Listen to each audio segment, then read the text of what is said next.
यह बत्तख और उसका बच्चा दोनों मिलकर रेगिस्तान में एक गड्ढा खोदते हैं। फिर बत्तख और उसका बच्चा पानी की तलाश में निकल पड़ते हैं और एक समुद्र से पानी भरकर लाते हैं और उसे गड्ढे में डाल देते हैं। गड्ढा पानी से भर जाता है। फिर बत्तख और उसका बच्चा मछलियों को उस गड्ढे में छोड़ देते हैं। समय के साथ मछलियां बड़ी हो जाती हैं। बत्तख और उसका बच्चा उन मछलियों की देखभाल करते हैं। लेकिन एक दिन एक बेरहम भालू आता है और गड्ढे की सारी मछलियां खा जाता है। जब बत्तख और उसका बच्चा यह सब देखते हैं तो दोनों रोने लगते हैं, क्योंकि अब तक किसी ने लाइक और सब्सक्राइब नहीं किया।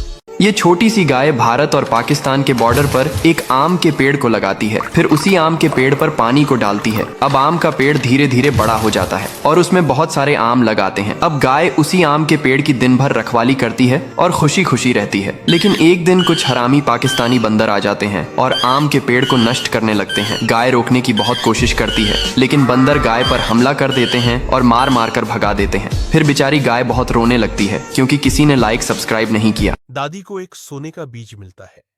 दादी आंगन में लगा देती है। दूसरे दिन दादी देखती है सोने का बीज एक चमकदार पौधे में बदल जाता है। दादी खुशी से पागल हो जाती है। दादी सोने को तोड़कर बाजार सब्जियां लेने चली जाती है।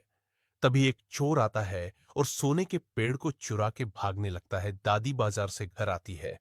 पेड़ को कटा हुआ देख परेशान हो जाती है, लेकिन बकरी रोने लगती है क्योंकि आपने लाइक और सब्सक्राइब नहीं किया। एक बूढ़ी दादी के पास एक बत्तख थी जो रोज सिर्फ एक अंडा देती थी। दादी को ज्यादा अंडों की चाहत हुई तो उसने बत्तख को एक जादू इंजेक्शन लगा दिया। इंजेक्शन लगते ही बत्तख बेतहाशा अंडे देने लगी। वह उड़कर आसमान में पहुंच गई और बादलों पर बैठकर अंडे देने लगी। कुछ ही देर में पूरे शहर में अंडों की बारिश होने लगी। सड़कें, घर, गाड़ियाँ सब अंडों से ढक गए। अंडों की बाढ़ आ गई। लोग फिसलने लगे, गाड़ियाँ टकराने लगी और बच्चे अंडों में कूदकर खेलने लगे। रेस्क्यू टीम आई। उन्होंने बत्तख को पकड़कर उसका इलाज किया। तो आगे देखने से पहले अगर आप अपनी माँ से प्यार करते हैं तो चैनल को सब्सक्राइब करें। बत्तख ने अंडे देने बंद कर दिए, लेकिन अब बत्तख उदास हो गई क्योंकि किसी ने उसके अंडों को लाइक और सब्सक्राइब नहीं किया।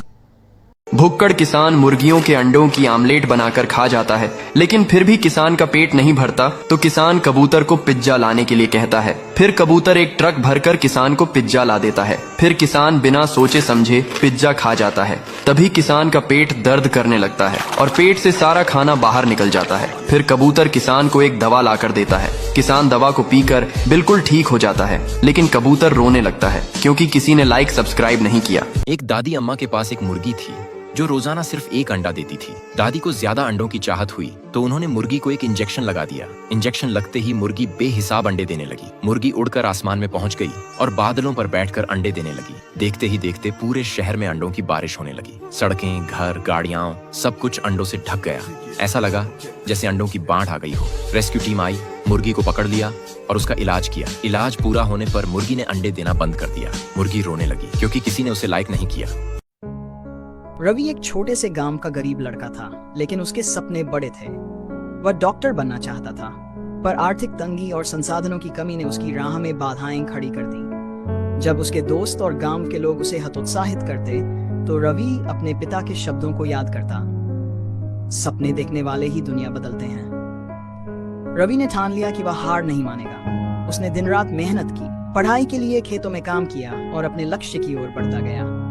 कई बार वह थक गया, हिम्मत टूटने लगी, लेकिन हर बार वह खुद से कहता, बस एक कदम और। आखिरकार रवि की मेहनत रंग लाई। उसने मेडिकल की परीक्षा पास कर ली।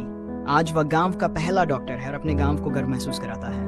रवि की कहानी हमें सिखाती है कि असली जीत वही है जो संघर्ष से मिलती है। जिंदगी बर्बाद हो जाएगी अगर आप ये 5 गलतियां कर रहे हैं तो 1, अगर आप सुबह देर से उठते हैं, रात को देर से सोते हैं। 2, अगर बिना किसी कैरियर गोल के मनचाहा प्यार के पीछे पागल हैं और किसी एक इंसान को अपनी जिंदगी मान बैठे हैं। 3, अगर आप दीवाने हो चुके हैं वेब सीरीज के, टीवी सीरियल्स, मूवीज के व अन्य लंबी एंटरटेनमेंट वीडियोस के। 4, अगर आप हर शादी पार्टी के निमंत्रण कार्ड को किसी जॉब का ज्वाइनिंग लेटर समझकर उस हर एक पार्टी में घुसे जा रहे हैं जहां आपके ना भी जाने से बहुत ज्यादा प्रभाव नहीं पड़ता। इस हरकत से आपका mental statement of stability change हो सकती है। 5, अगर आप मोबाइल या कंप्यूटर पर घंटों गेम खेल रहे हैं और दोस्तों में अपनी गेम प्रोफाइल की तारीफ कर रहे हैं, असल जिंदगी में तुम्हें 4 बंदे घेर लें, उनसे कुट के चले आओगे, लेकिन गेम में बंदा नहीं बंदों को मार रहे हो। क्या फायदा ऐसी जिंदगी का? मेरी बातों से सहमत हो तो कमेंट में यस लिखो, और हाँ, मुझे फॉलो करके अपना दोस्त बना लो। जिंदगी में अच्छी राह दिखाऊंगा।